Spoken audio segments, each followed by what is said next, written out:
Welcome back to Yankee Chronicle. We're coming to you still from LaValley Middleton Building Supply in Lebanon, and I'm now joined by Bob Jackman, who is a longtime employee of LaValley's, and he is the director of LaValley's University, which we'll talk about, but thanks for being here. Well, thank you for having us. So you are a wealth of history information when it comes to LaValley's. How did this whole operation get started with just one little store, right?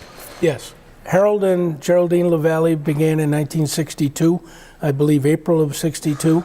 And the premise then, as it is now, is that they have a better idea. I like it. Yeah. How about that? And so then it slowly became what it is now, to 10 locations all across the state. And where was their first location? Newport, New Hampshire is where it began. Okay. And that the second one was in Claremont, New Hampshire. And now we have a store in Walpole and West Lebanon. And then in Vermont, we have Rutland and Ludlow. Okay. And then under the Middleton name, we have Meredith, Dover, Hampton, and Middleton itself. Oh, wow. And Middleton is also where the sawmill is. Okay, interesting. So you have 10 retail stores, yep, a sawmill, and 2 modular home divisions. Wow, so that spans across 2 states. Yes, and that's the culmination of the better idea.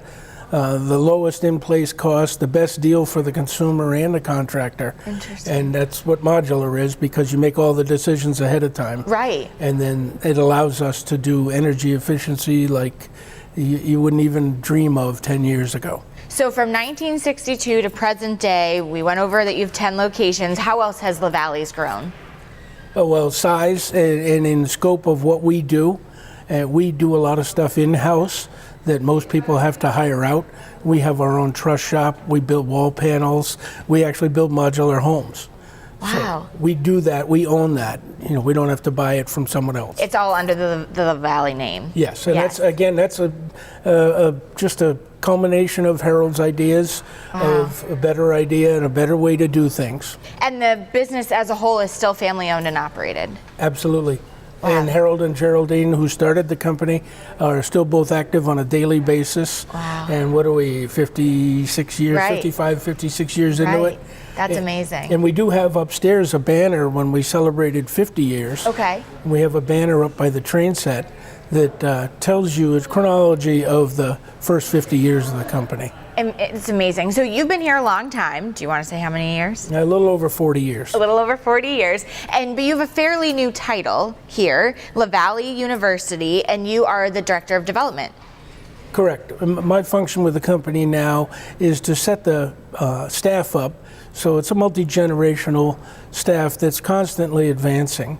Sure. And when one generation times out, the next generation is ready to come in. Sure. So you were telling a little bit before we got taping that you have over 400 employees, but you have a lot of people that come in as just a part-time gig and then you move them up, and that's kind of part of your service. So people can come here, start as a cashier, as a part-time job, and then get a lot of experience and move up in the company. Absolutely. When we do job fairs, what we're presenting is the opportunity for a career and a vocation rather than just a job. You can get a job anywhere. Sure.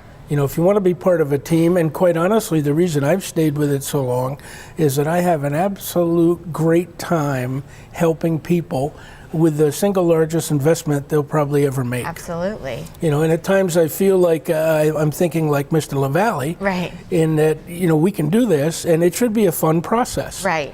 Amazing. So it's 2019, almost halfway through the year. You're celebrating a birthday this month for LaValley's. What's the future of LaValley's? What's in store for plans? I think you've got to ask the areas that we serve. The big man. Yeah, what do these people want? What do they need? And sure, we tell everybody all day, every day, tell us what you need. If we don't have it, we write it down. We have a thing called a want list. Yep.